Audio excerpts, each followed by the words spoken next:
Look, the ship! Oh, it's not going to start bombing again, is it? Not that model. That's an Evac ship. Sturdy and reliable, but hardly the pride of the line. But it has weapons, though.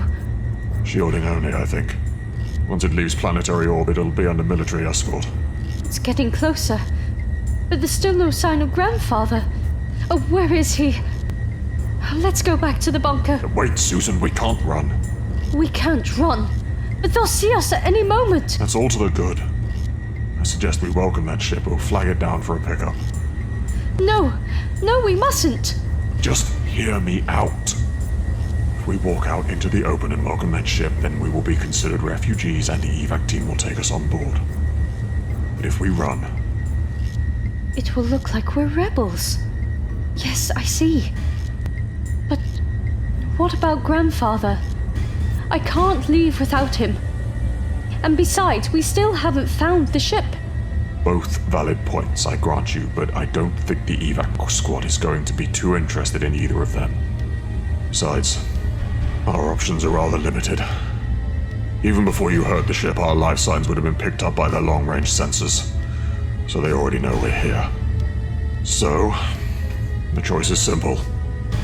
Run, and then be hunted down and shot, or surrender and survive. I suppose we have no choice. Oh, Susan, we always have a choice.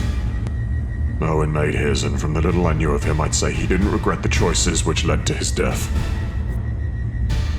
However, I'm not quite as ideological as him, and I'd be happy taking a more moderate path. One that keeps me alive, even if the circumstances won't be in my favor. After all, where there's life, there's hope. Come on, let's go. Remain where you are and raise your hands. Remain where you are and raise your hands. Do not make any sudden moves. Please await arrival of the processing officer. You'll be taken to a place of safety. All hail the Stovian Empire. It's all right, Susan. I'll stay with you. No matter what. Oh, Grandfather. Where are you? Where are you?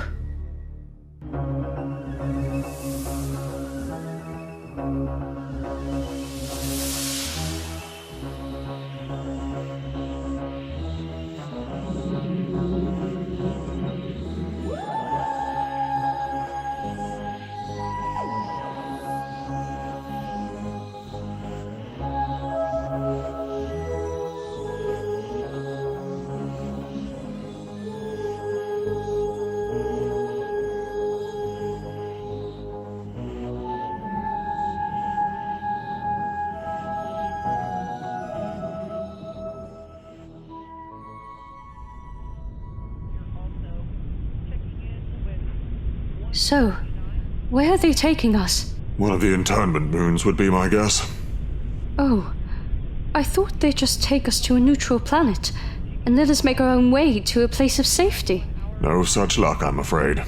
We're now guests of the gracious hospitality of the Stovian Empire, whether we like it or not. We're now prisoners in all but name. Just a word of advice. The crew monitors the conversations in here. Ah, that's useful to know, my friend. Thank you. So, where have you come from? Listen, this is an old cargo ship, so the flight is likely to take several days, so I'll make a deal with you. Don't ask me any questions, and I'll not ask you any. Fair enough. Though I would have thought a little bit of conversation would be welcome on such a long flight. Something to fill the empty hours. He said several days. That doesn't sound good. How far away are these moons? I mean, if they're the other side of the galaxy, it might be harder for Grandfather to find us. Don't worry. The moons are all in this system. Who knows? He might even catch us up. Well, these old evac ships travel at sublight speed, and I presume your ship has a hyperdrive. Well, something like that. It's hard to explain.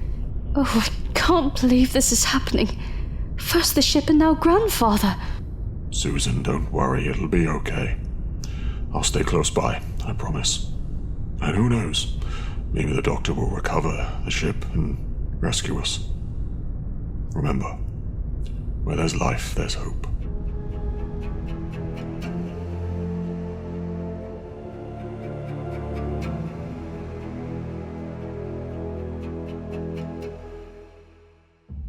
We're approaching Kefun, the third moon of the Dulles Orion.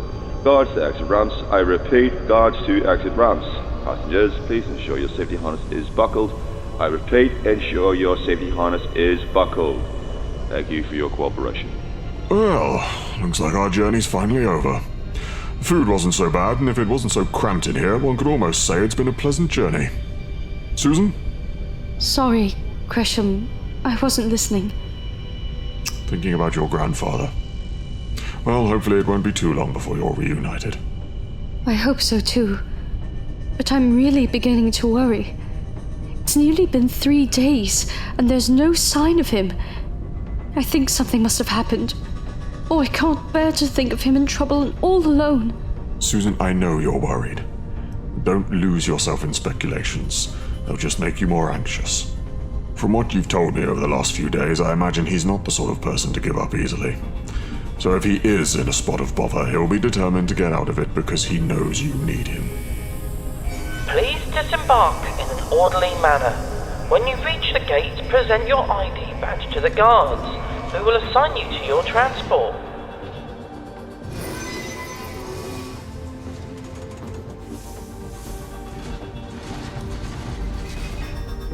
It looks like we're not the only refugees arriving today. There are 5, 6 other ships here already. And one is already refueling. Must be preparing for another run. Wars always displace a huge number of people. Many of them never return home. That's assuming they actually even survive the conflict. Please disembark in an orderly manner. When you reach the gate, present your ID badge to the guards, who will assign you to your transport. Well, at least we're assigned to the same camp. That's something, I suppose. From what I managed to find out from one of the guards, we're being taken to one of the newer camps. There are over 300 on this moon alone, and a further 500 on each of the other 3 moons in the Dulces array. And how many people are in each camp? Maybe 10,000? That's an awful lot of people. Over 15 million. Which might make it more difficult for the doctor to find us. Well, that's assuming he's okay and that he's somehow recovered the ship and that he's got the means to track us down from Bardeen. Please disembark in an orderly Too many manner. variables. When you reach the gate, We should present get your moving. ID badge to the guards, who will assign you to your transport. To be honest, I'm not sure if Grandfather will be able to use the ship to rescue us. Or the scanner might be able to pick up our direction of travel, but that's about it. He'd be cross with me for saying so, but it's a very complicated machine. And it's also quite unreliable. He might have to find another way to locate us. That's unfortunate. So we may be stuck here for some time. Then we'll just have to make the best of it. Please disembark in an orderly manner. Your ship is a little more than a capsule, and yet the doctor was adamant it is impervious to bombs. I've never heard of even any of the Imperial ships having such protection. Now you're saying it's unreliable. A mass of contradictions. I'm not sure how to answer. Grandfather would want me to protect our secrets. I'm sorry, Greshem. You're very kind, but I must respect his wishes. All I can say is what he's already told you. The ship is from a much more advanced civilization than your own.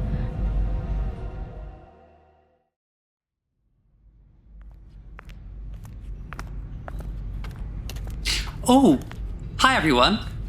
Welcome to Camp 289. Are you trying to be funny? Of course not. I was simply being friendly. Politeness costs nothing. It's about the only thing we have left. Yeah, well, being quiet is also free. What's wrong with him? I've been in his company for the last 3 days, and I'm sure I couldn't tell you. And I consider myself to be quite good at reading people. I'm Greshem, by the way, and this is Susan. Hello. The name's Jessalin. I'll show you to your sleep capsules. Follow me. Oh, no baggage? Well, you'll be able to get what you need from the quartermaster. You can take 861 and 862. So the guards don't assign us to our rooms? The guards don't usually come into the camp. They stay on the perimeter. Most of the time, we're just left to our own devices. The medibots come along every now and again to make sure everyone's healthy. And for more complicated things, there's a doctor who can be called in from HQ. How long have you been here? Oh, 3 months maybe? You tend to lose track of time here. So, what's your story? We were on the planet Bardeen and, well, let's just say everything went into meltdown. Oh, yeah. I saw something about that on the daily news stream. Thousands dead. Nasty business. Indeed so. We were just lucky, I suppose. It wasn't long before we were being escorted onto an Evac ship and, well, here we are. So, are you father and daughter? No, nothing like that. Simply thrown together by chance and circumstances. I was separated from my grandfather. I'm sorry to hear that. He'll come for me. I know he will. Well, here you are. Home for the foreseeable future. So, this is where we sleep? Yeah, this is it. 2 meters by 3 meters by 2 meters. I've been in one for long enough to know these dimensions very well. Not much space for storage, though most of us haven't got anything apart from the clothes on our backs. But it's so small. How do you cope? I suppose I'm just thankful to still be alive. And I do try to remain hopeful that I'll get home one day. Besides, I have a baby to take care of.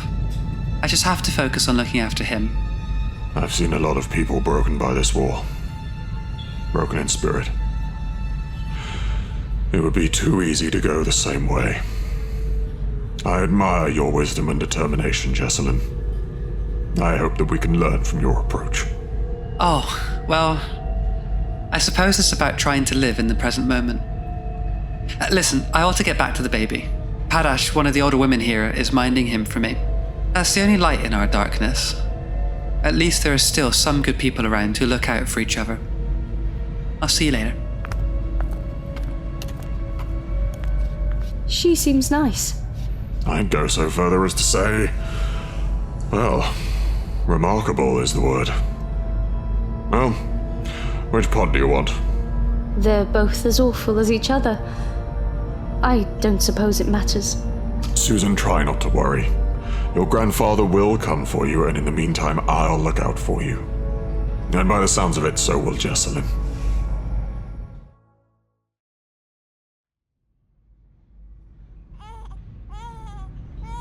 You are my sunshine, my only sunshine.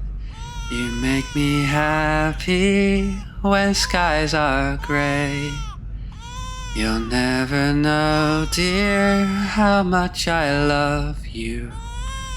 Please don't take my sunshine away. Morning, Jessalin. How are you? Oh, morning, Susan. I'm tired. The baby was up most of the night again. Poor mite. What a time to be born. Not much disturbs me. I usually sleep quite well. That'll be your pure conscience, or your innocent heart.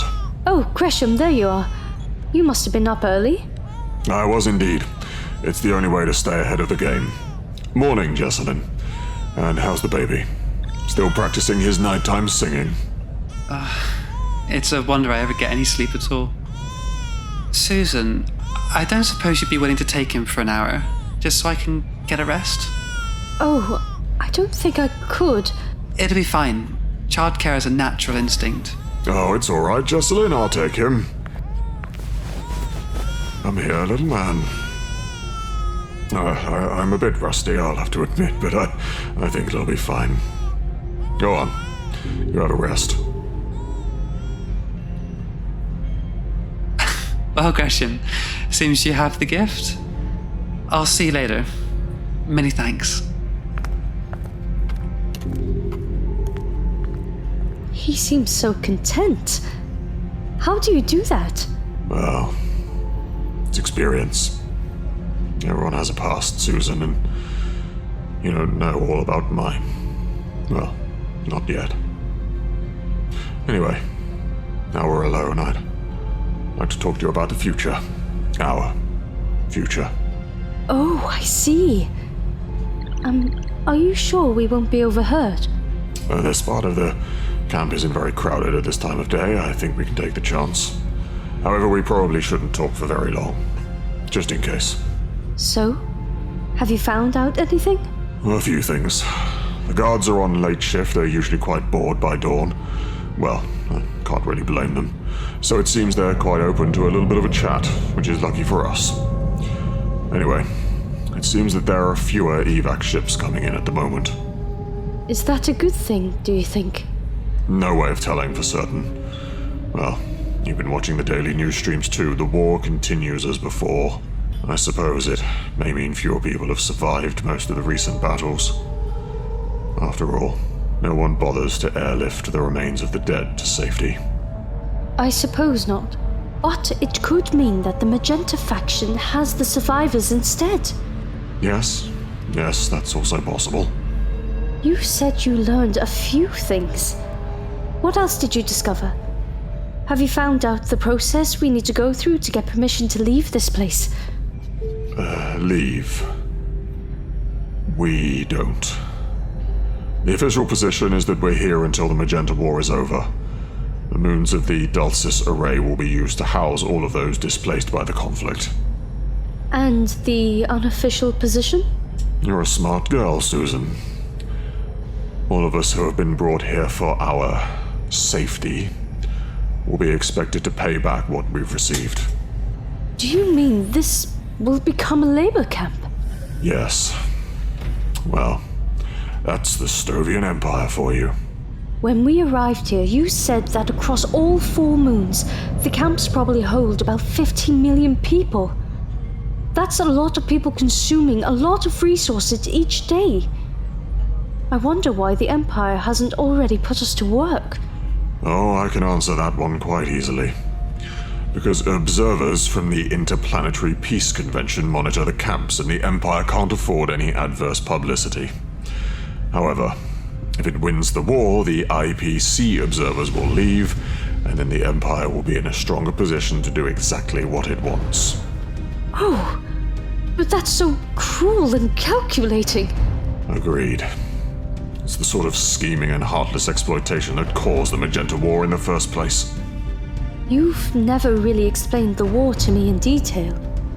I really know nothing about the history of Stowe. It's just as well Grandfather isn't here. He'd probably scold me for not using my time to research this time and place. Well, I'm happy to be your teacher. The people of Stowe expanded into space with numerous colonies in the outer reaches. The administrative centers in those places became weak and unreliable, so Stowe took control, and centralization resulted in the birth of an empire. It wouldn't be entirely fair to say it was tyrannical, but it introduced many measures that one could label oppressive. Economic policy was a key element in controlling the population. The Empire has continued to expand, and now it has possession of this solar system and its closest neighbor. I'm sure that's not an uncommon story in other parts of the galaxy. Indeed. In fact, it happens wherever one race or species amasses sufficient power to dominate another. Then, one day onto the scene comes Magenta Calhoun. Fresh-faced, idealistic, and newly graduated with a doctorate in political science. She took a job working for the Senate. Her work was in policy analysis and strategy. She sounds like quite a clever and responsible sort of person. Oh yes, that's Magenta. She was very committed to her work. A model employee, you might say. She was certainly part of the system. Well, not for long, as things turned out. Why? What changed? A very hard reality check. She went on a tour of the colony worlds collecting data. It was one of the standard features of her work. What no one could have predicted was how it would affect her. She saw firsthand the oppression and the misery. Indeed she did. She was appalled and angry. So, she became the rallying point for all of those who have been calling for justice. Within a few months, peaceful protest became outright rebellion. Not really what you'd expect from a young woman of 25, but she's been leading this fight for the last 6 years and shows no sign of slowing down. There are small gains here and there, but the Stovian Empire is still a long way from being defeated. Do you think the war will ever end? I think Magenta and her supporters won't give up until their demands are met. But even if they all sat down and tried to produce a treaty, can the Stovian Empire be trusted to keep its word? Magenta's no fool, Susan. She won't negotiate until she's in a much stronger position. And all the while the war continues, more and more people will die or end up in camps like this one. Yes, I'm afraid so. This is so often the price of justice. So what about us? Is there nothing we can do to escape? Now I wouldn't say that. Do you remember that this camp is also a place where they store some of these smaller ships used for planetary patrols? I propose we steal one. Steal a ship? Oh, I'm not sure, Greshem. And what about Grandfather? Shouldn't we just wait for him to track us to this place? To be fair, I suppose we could. But ask yourself, is that really what you want? If we escape to some neutral territory or any place held by the Magenta faction, we're more likely to be in a better living conditions than we are now. We'll also have our liberty.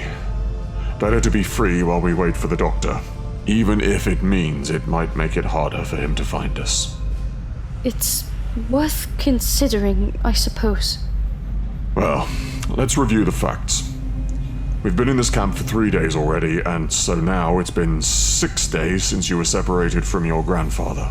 Maybe he'll come tomorrow, maybe next week. We've simply no way of knowing. Forgive me for saying so, but we must face the possibility that he may never come. Susan, be assured, I won't force you to leave here, but if you think staying here is really your best option. But what will we do?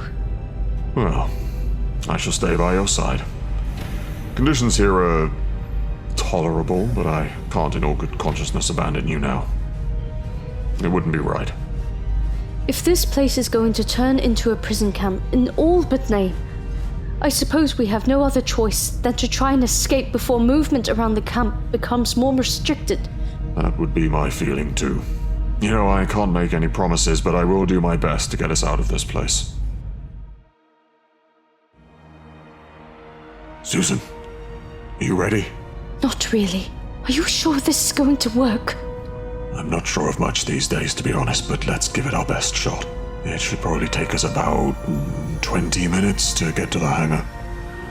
We'll blast close to several guard posts, but nothing that'll cause us problems. Just follow my lead. I wish we could say goodbye to Jessalin. She's been such a good friend. She has indeed. This is for her own protection. If she doesn't know anything about our plans, she can't be implicated, and then condemned as an accessory. Right. Let's go.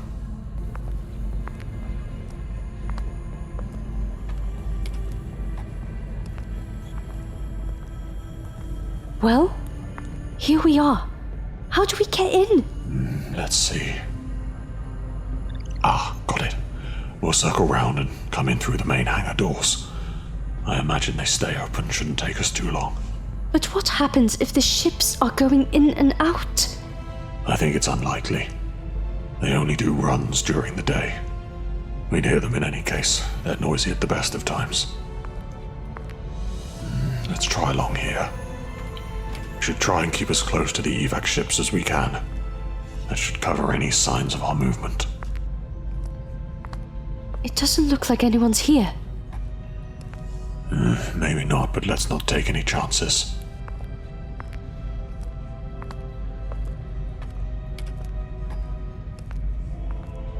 here we are. This is a Dart class fighter. It's rather small. Is it a short-range fighter? I'm afraid so. Well, it'll have to do. What other choice do we have? I don't know. But is it really any good? How can we get into deep space? We don't. We just need to reach the planetoid Dulcis itself at the center of the array. And then we can find a way to contact your grandfather. Do you know how to fly one of these things? To be honest, no, but how hard can it be? Getting in might be a bit more of a problem. I don't suppose you know anything about locks, do you? Not really. Oh, look! There's an entry coder. Oh, it's a 9-button combination pad. That could take a while. Time we might not have. Stay where you are. Keep your hands where I can see them. Greshem, what shall we do? Hush, Susan, it's fine. Silence. You're my prisoners. Now go ahead of me, 5 paces, and then start walking. And keep your hands raised. My friend, you're taking this thing way too seriously. If I could just explain. No, there's nothing to explain. You're trespassing in a restricted zone. Don't worry. You'll get your chance to present your defense when you stand before the court. What? Are you taking us to trial? There's no point talking to me. Save your breath. Now move. Have the defendant brought in.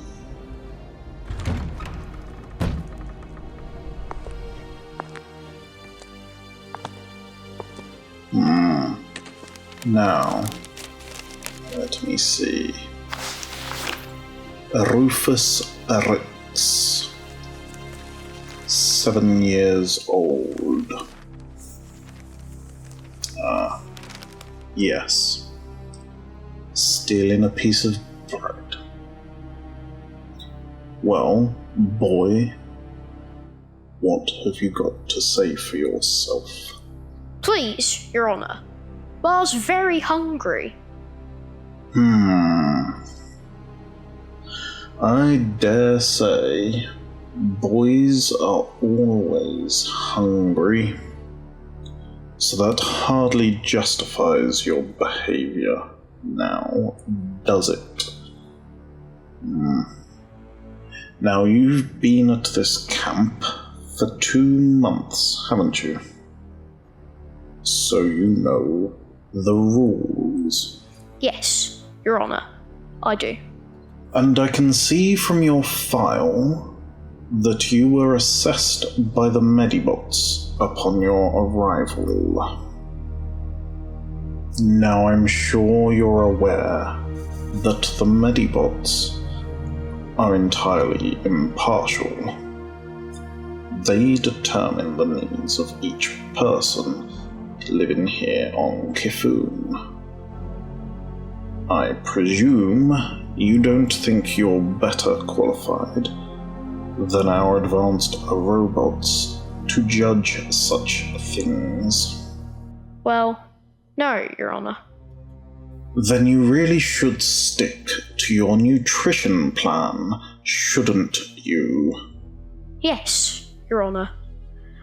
I fetch and carry for them, and sometimes take messages. And is it something you like doing? Yes, Your Honour. I like helping people. I really don't see the relevance of this line of questioning. I'm coming to that. Rufus, I suppose all this activity can get quite tiring, can't it? Yes, Your Honour. But I don't mind.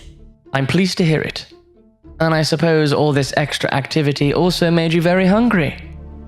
It's clear to me that there's been a change to the defendant's circumstances since he was assessed by the Medibots. I propose a new assessment that takes into account his increased level of activity. Well,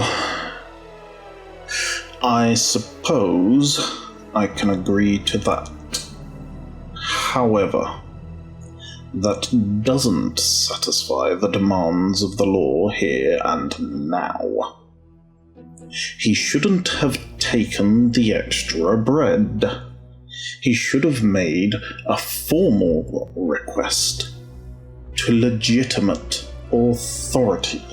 Respectfully, Prosecutor Prime, he's 7 years old. I can't imagine any child his age thinking about filling in forms when he's hungry. Then his mother or father should have done so. In any case, he has reached the age of reason, so knows the difference between right and wrong.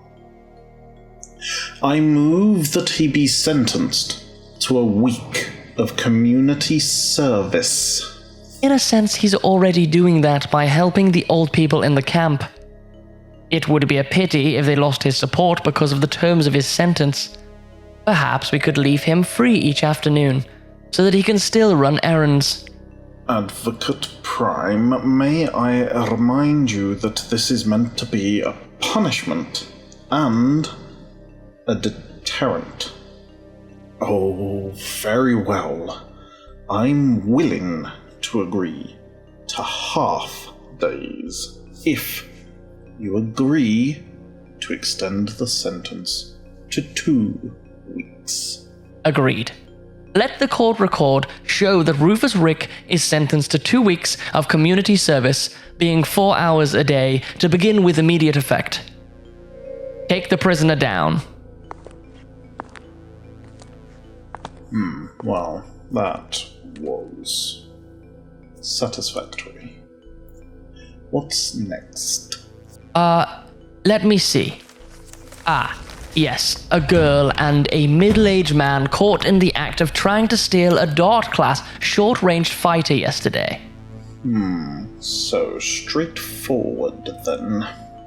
At the very least, it's attempted grand theft auto, and it possibly points to other, more serious crimes. Indeed, it might just do that. Governor Rowan, this is an unexpected pleasure. It's an honor to see you. How may we be of service? Why, by fulfilling your duty, of course. Continue with the next case. I was here to see the camp commandant and thought I'd see how justice is administered in this little part of my region of space. Just pretend I'm not here. But, of course, Your Excellency. Have the first defendant brought in.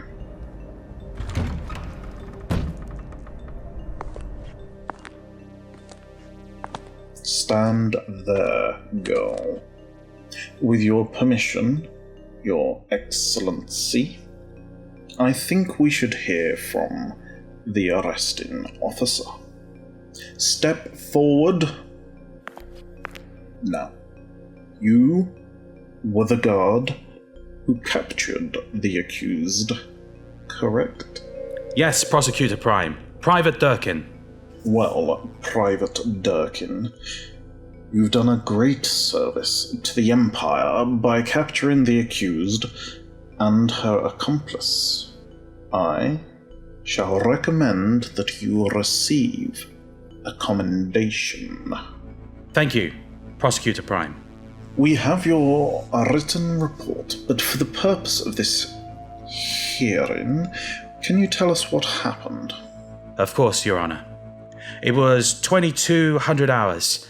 While I was on my first lap of the hangar, I heard movement by one of the ships. I was suspicious because all the mechanics had clocked off and the service robots had powered down. I switched off my torch so as not to give myself away and went to investigate. And then I found the accused and her accomplice attempting to steal one of the Dart-class fighters.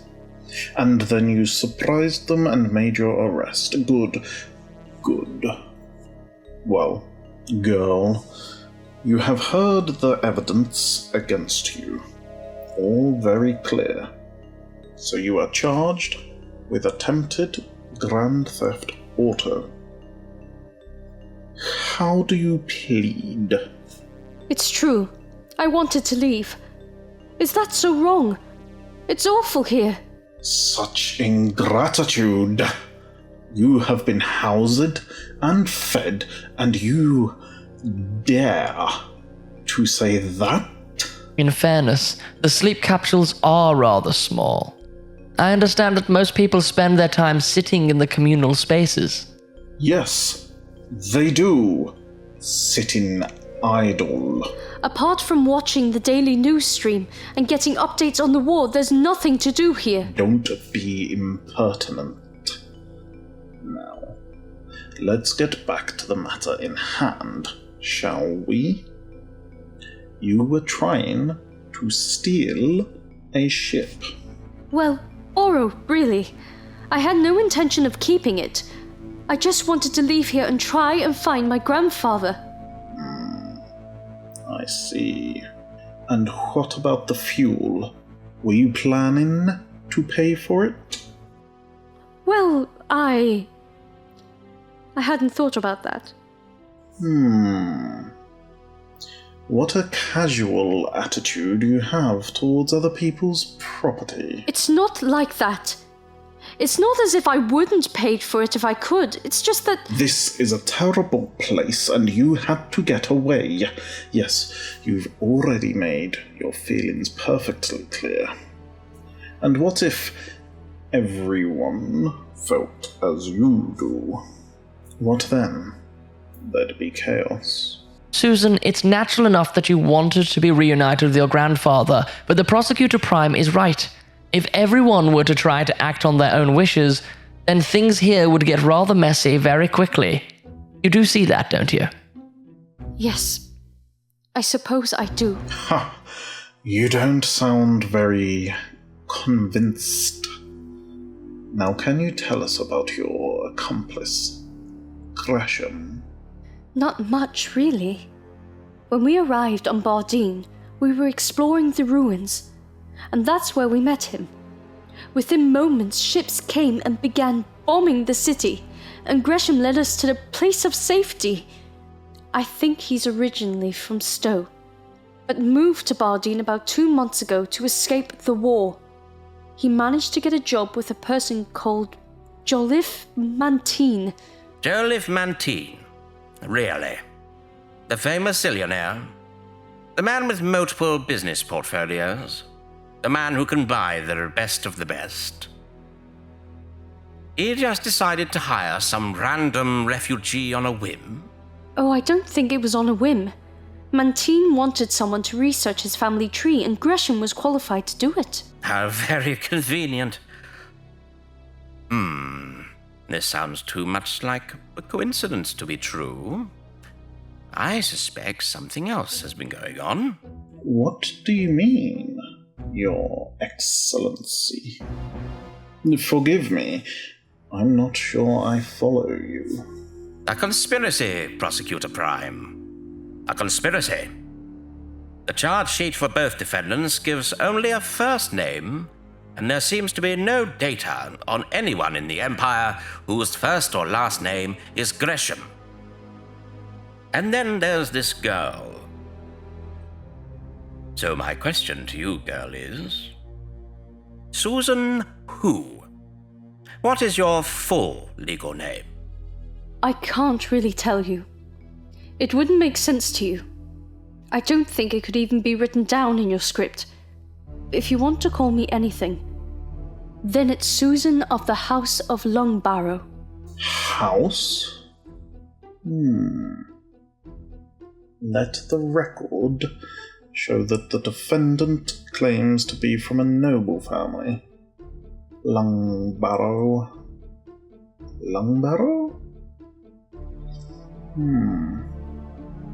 It's not a name I'm familiar with. Is it a new title? No such title exists. Are you trying to make fools of us? Of course not. I didn't give the name to the officer because I knew it would just confuse things. Wait a moment. Just now you said, in your script. Susan, are you from another people? One that lives beyond the Stovian Empire? Yes, that's right. I suppose I really shouldn't have said. Grandfather says we mustn't reveal ourselves to the other races. Your grandfather? And I suppose he has an incomprehensible name as well, does he? From your point of view, Yes, he does. But he's known to people as the Doctor. Ha! So another person living under an alias. This is very unsatisfactory and highly suspicious. So where are you from? Well, come on, girl. Where are you from? I'm not sure I can say. Well, what I mean is... It probably wouldn't mean anything to you. So what would be the point? The point, girl, is that you are on trial, and that you are required to answer our questions. Susan, you may feel that our questions don't help your defense, but your cooperation may make the court look on you more favorably. You do see that, don't you? Yes, of course. I would help if I could. Honestly, I would. You can do that by answering to our satisfaction.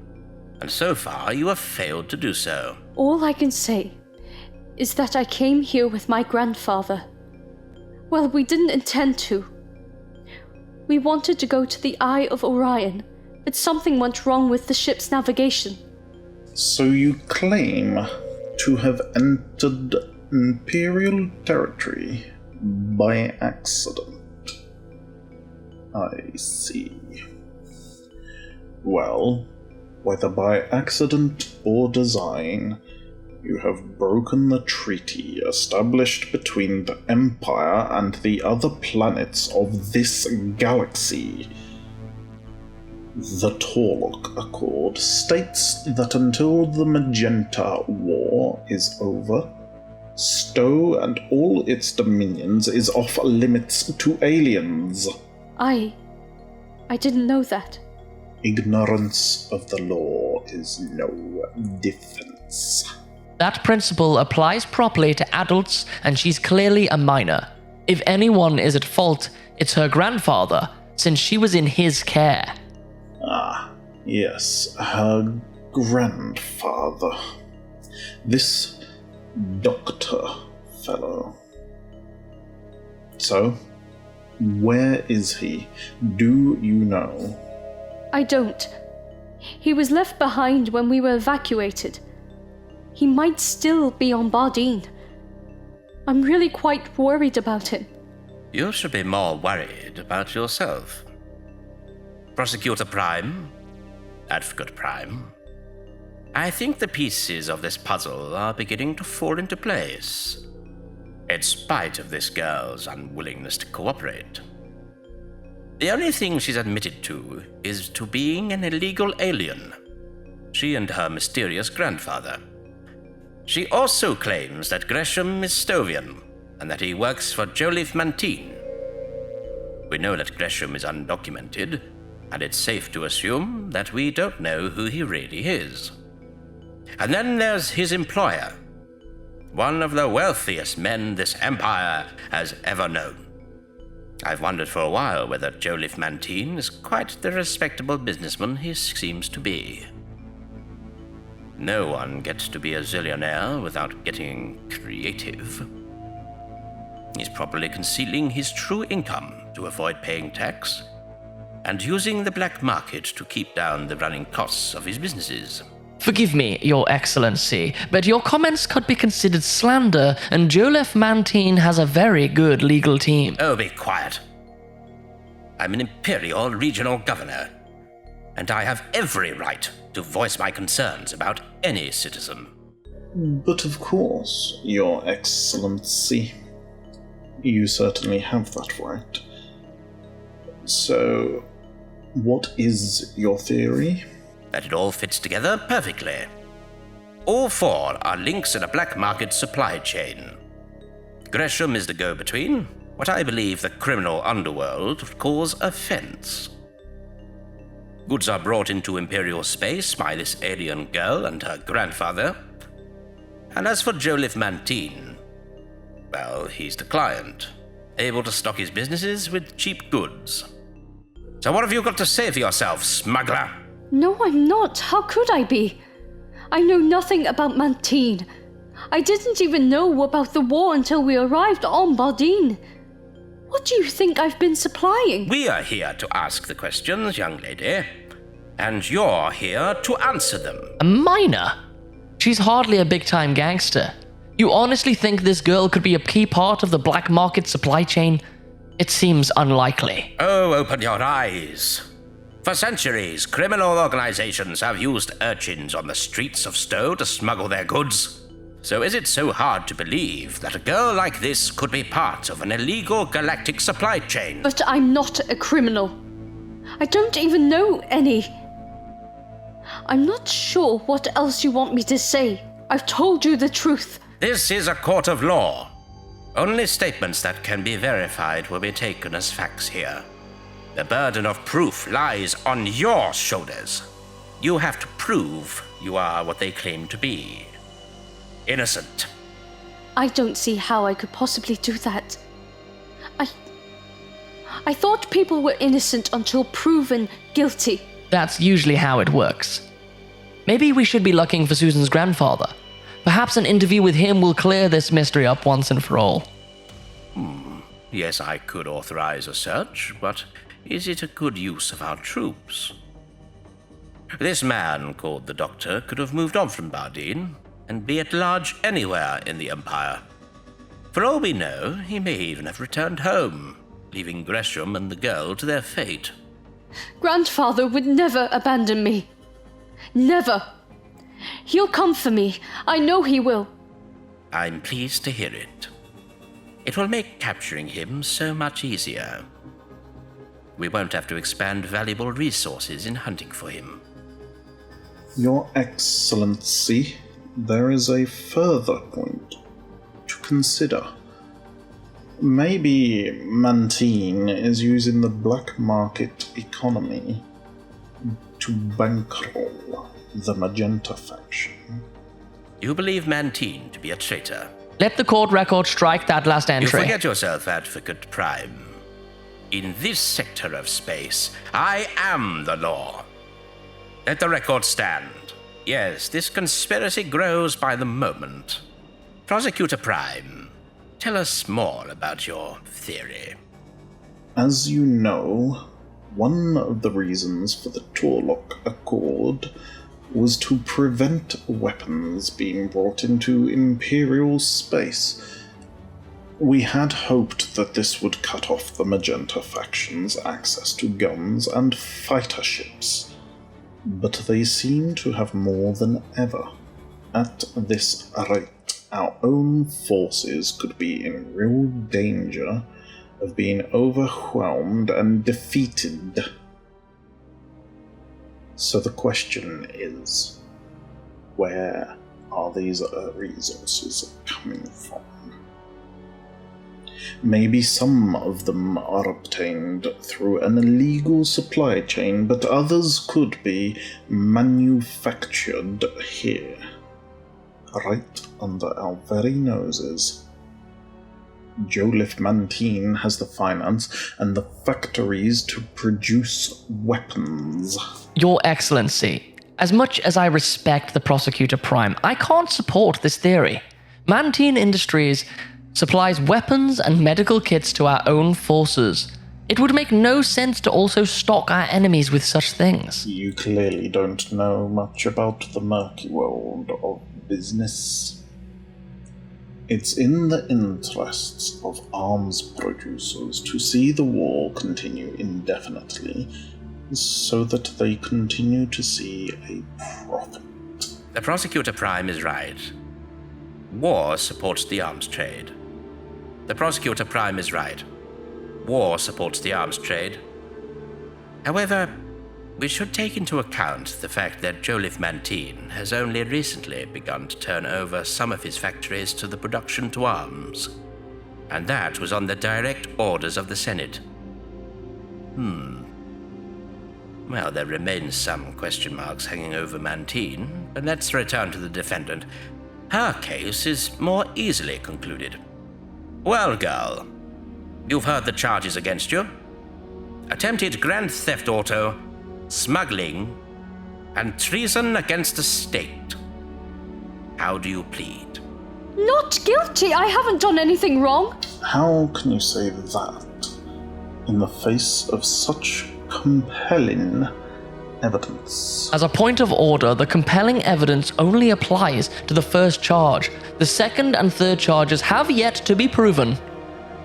I certainly support conviction on the evidence presented to the first charge, which will carry a custodial sentence.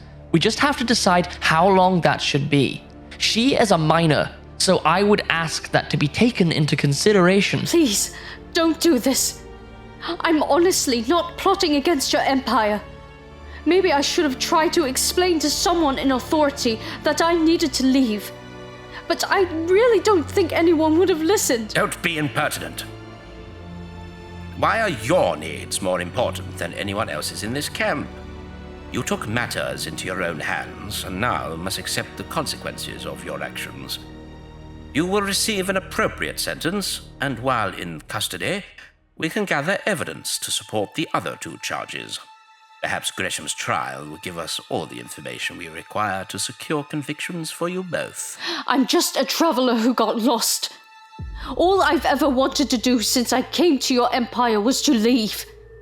I hardly know Greshem, and I've never even met Joliffe Mantine. Until I went to Bardeen, I'd never even heard of the Magenta War. I'm from a peaceful people. I have no wish to fight anyone. How dare you, young lady? Sit down at once, or I shall find you in contempt of court. I'm sorry, but I'm just trying to defend myself. You can look for evidence of smuggling and treason, but you won't find any because there isn't any to find. Maybe I should take a lie detector test. Surely that should satisfy you. What do you take us for? Fools? I must admit to being confused myself. Why would she offer to take the test and risk being found out? It makes no sense. It must be a bluff, hoping we'll be taken in by her apparent willingness to cooperate. Now that I think of it, the Magenta faction trains its members to resist mind probe technology. If this girl is one of the faction's agents, it will seem like she's answering truthfully, but it will all be an act. You've just been outwitted, girl. I don't know how much more I can take of this. Isn't there anyone else here I can talk to? Oh, grandfather, where are you? Ah, yes, your grandfather. Perhaps the missing piece of the puzzle. Well, my time is limited, and I've wasted enough of it on this case already. Apart from concluding on the charge of attempted grand theft auto, we're clearly getting nowhere. We need a confession to smuggling and treason, but if she can resist the mind probe, then using such technology will be pointless. So the only other option is torture. What? You can't be serious. Our people haven't used torture for centuries. It's illegal. You clearly haven't studied the Articles of War as closely as I have. Paragraph 12.2, subsection 10 states, any and all means may be employed to protect the good of the state. So you see, I have scope under the law to use torture to extract a confession. It's crude, but effective. What is your opinion, Prosecutor Prime? I agree with your excellency. We're in the middle of a war. Martial law is in force. We haven't the luxury of simply taking people at their word. We have a duty to protect the Empire from all its enemies, those within it and those from outside. Torture would seem the best course of action. Oh, please, no. I'm begging you, don't do it. But she's just a child. Let the court record note that I wish to challenge this course of action. Noted and dismissed. Right. Let us proceed to the sentencing. Oh, help me. Please help me. I'm sorry, Susan. There's nothing I can do. The governor has authority from the Senate itself to administer justice throughout the sector of space. Indeed I do. Then it's agreed. Let the court record show that Susan is guilty of attempted grand theft auto, and that she is also suspected of smuggling and treason against the state. Therefore, she is to be held in custody, awaiting torture to extract her full confession. Guard, take her away. Please, I am begging you. Don't do this. Don't do this. It's not true. None of it is true.